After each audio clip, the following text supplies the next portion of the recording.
यह कहानी दादाजी और लालची बंदर की है। एक समय की बात है।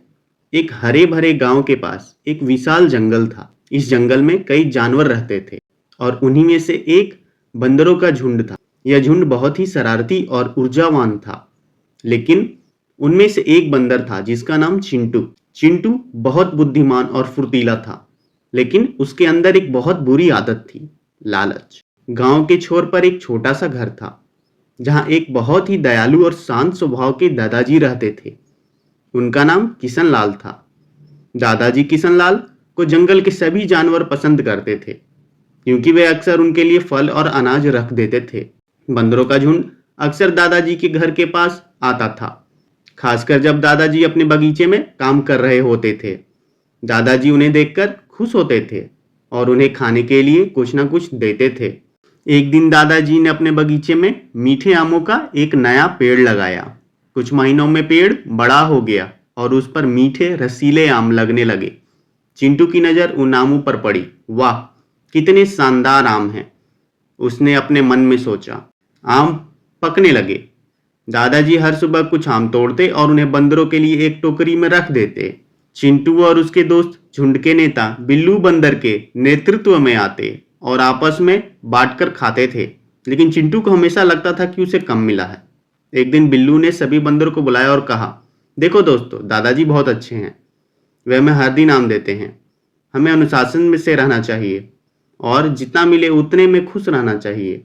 चिंटू ने फुसफुसाते हुए कहा, लेकिन बिल्लू, अगर हम और आम ले लें तो क्या होगा? दादाजी के पास तो बहुत हैं। बिल्लू ने चिंटू को डांटा। चिंटू, यह लालच है। दादाजी हम पर भरोसा करते हैं, हमें उनका भरोसा नहीं तोड़ना चाहिए। लेकिन चिंटू ने बिल्लू की बात नहीं सुनी। अगली रात जब सभी बंदर सो रहे थे, चिंटू चुपके से दादाजी के बगीचे में घुस गया। उसने पेड़ से जितने आम तोड़ सकता था उतने तोड़ लिए और उन्हें अपने पीछे छिपा लिया। वो बहुत खुश था। अगली सुबह जब दादाजी ने आम तोड़ने के लिए पेड़ देखा तो उन्हें समझ में आ गया कि रात में कोई आया था। उन्होंने देखा कि कुछ आम कम थे। उन्हें थोड़ा दुख हुआ, लेकिन उन्होंने सोचा कि शायद किसी जानवर को बहुत भूख लगी होगी। यह सिलसिला कुछ दिनों तक चलता रहा। चिंटू हर रात चोरी से आम चुराता रहा। वह अपने चुराए हुए आमों को एक गुफा में छिपाता था, जहां कोई और बंदर नहीं जा सकता था। वह अकेले उन्हें खाता था और खुश होता था। एक दिन एक छोटे बंदर जिसका नाम था नटखट ने चिंटू को रात में जाते हुए देख लिया। नटखट बहुत जिज्ञासु था। उसने चुपके से चिंटू का पीछा किया और देखा कि वह एक गुफा में घुस रहा है। नटखट ने बाहर से झांक कर देखा और हैरान रह गया। गुफा के अंदर ढेर सारे आम रखे थे। नटखट भागा भागा बिल्लू के पास गया और सारी बात बताई। बिल्लू को बहुत गुस्सा आया। उसने सोचा कि चिंटू ने पूरे झुंड का नाम खराब किया है। बिल्लू ने चिंटू को बुलाया और पूछा, चिंटू, क्या तुम दादाजी के आम चुरा रहे हो? चिंटू पहले तो घबरा गया, लेकिन फिर बोला, नहीं बिल्लू, मैं क्यों चुराऊंगा?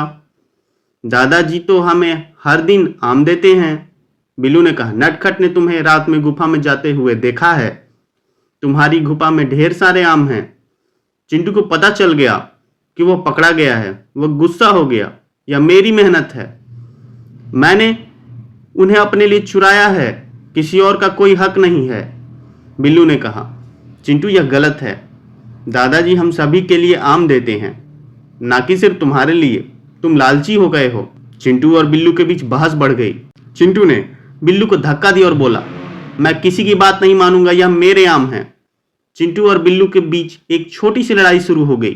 चिंटू बहुत फुर्तीला था, लेकिन बिल्लू शारीरिक रूप से ज्यादा मजबूत था। लड़ाई के दौरान चिंटू को चोट लग गई। वह एक पत्थर से टकरा गया और उसके पैर में मोच आ गई। वह दर्द से चिल्लाने लगा। चिंटू को अपनी गलती का एहसास हुआ। उसने देखा कि कोई भी बंदर उसकी मदद के लिए नहीं आ रहा था। सब उसे लालची मानकर दूर खड़े थे। वह अकेला और दुखी महसूस कर रहा था। चिंटू को याद आया कि दादाजी कितने दयालु थे। वह दर्द से लंगड़ाता हुआ दादाजी के घर की ओर चला। रास्ते में उसे अपनी लालच का बहुत पछतावा हो रहा था। जब वह दादाजी के घर पहुंचा तो दादाजी अपने बगीचे में काम कर रहे थे। उन्होंने चिंटू को लंगड़ाते हुए देखा और तुरंत उसके पास गए। क्या हुआ चिंटू, तुम्हारे पैर में ये क्या हुआ? दादाजी ने चिंता से पूछा। चिंटू ने डरते डरते दादाजी को सारी बात बताई। उसने बताया कि कैसे उसने आम चुराए, कैसे उसने बिल्लू से लड़ाई की और कैसे उसने और कैसे उसे अब अपनी गलती का एहसास हो रहा है। दादाजी ने चिंटू की बात धैर्य से सुनी। उन्होंने चिंटू के पैर को देखा और उसे अपने घर ले गए। उन्होंने चिंटू के पैर पर मरहम लगाया और उसे खाने के लिए कुछ फल दिए। दादाजी ने चिंटू से कहा, देखो चिंटू, लालच एक बुरी आदत है। ये तुम्हें अकेला कर देती है और तुम्हें दूसरों से दूर कर देती है। तुमने अपने दोस्तों का भरोसा खो दिया और तुम्हें चोट भी लग गई। चिंटू ने सिर झुका लिया। मुझे बहुत अफसोस है दादाजी, मैं अब कभी ऐसा नहीं करूंगा। दादाजी ने मुस्कुराते हुए कहा, मुझे पता है चिंटू, हर कोई गलती करता है, लेकिन महत्वपूर्ण बात यह है कि तुम अपनी गलतियों से सीखते हो। अब तुम्हें अपने दोस्त के पास जाना चाहिए और उनसे माफी मांगना चाहिए। उन्हें बताओ कि तुम्हें अपनी गलती का एहसास हो गया है। चिंटू ने दादाजी का धन्यवाद किया। जब उसका पैर थोड़ा ठीक हो गया तो वह अपने झुंड के पास गया। बिल्लू और बाकी बंदरों ने उसे देखा। चिंटू ने हिम्मत जुटाई और बोला, दोस्तों, मुझे माफ कर दो। मैंने लालच किया और दादाजी के आम चुराए। मैंने बिल्लू से भी लड़ाई की। मुझे अपनी गलती का एहसास हो गया है। मैं अब कभी लालची नहीं बनूंगा। बिल्लू ने चिंटू की आंखों में देखा। उसे चिंटू का पछतावा दिख रहा था। बिल्लू ने मुस्कुराते हुए कहा, चिंटू, हमें खुशी है कि तुम्हें अपनी गलती का एहसास हो गया है। हम तुम्हें माफ करते हैं। सभी बंदर खुश हो गए और चिंटू को गले लगा लिया।